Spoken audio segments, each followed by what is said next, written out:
Hi, my name is Kathleen Kobashi. I'm one of the urologists here at Houston Methodist Hospital, and I'm here to talk to you today about everything you want to know about your pelvic floor.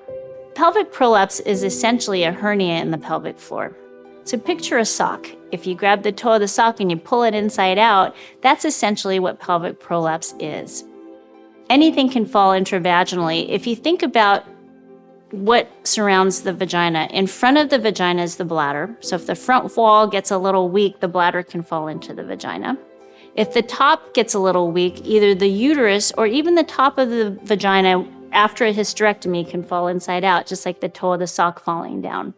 And behind the vagina is the rectum, and that can fall into the vagina as well.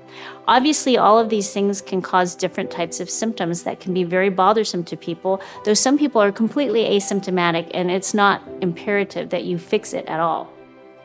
So there are several things that can be done for pelvic prolapse.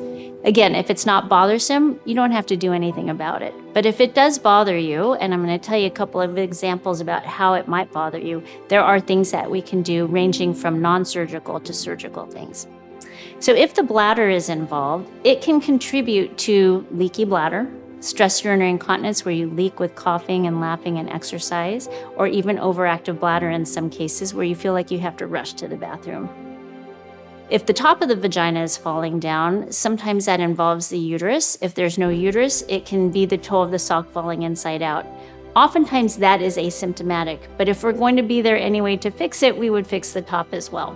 The back of the vagina, where the rectum is, can cause a difficulty evacuating the bowel completely. So you feel like things get a little trapped there and you have to splint or support the pelvic floor in order to pass and empty the bowel completely. All of these things are very fixable and things that people often don't want to talk about, but they're super common.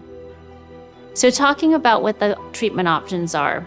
Number one, we could do nothing, as I mentioned.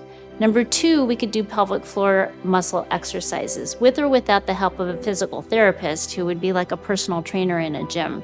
Very successful and probably underutilized in the United States, but we have an excellent pelvic floor physical therapy team who can help you here at Houston Methodist.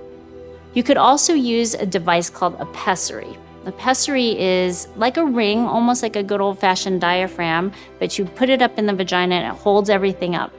I like to think of it like almost like the little rings that you used to use for embroidery that kind of drape the fabric over and hold it taut.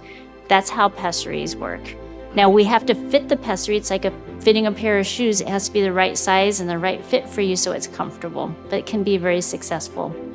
Next options include surgical options, and there are two general approaches to surgery, either through the vagina, which is a very easy, typically outpatient procedure, or through the abdomen, which can be done open or more commonly these days using the robot. I hope this video has been helpful in answering some of your questions, and thank you for watching everything you want to know about your pelvic floor.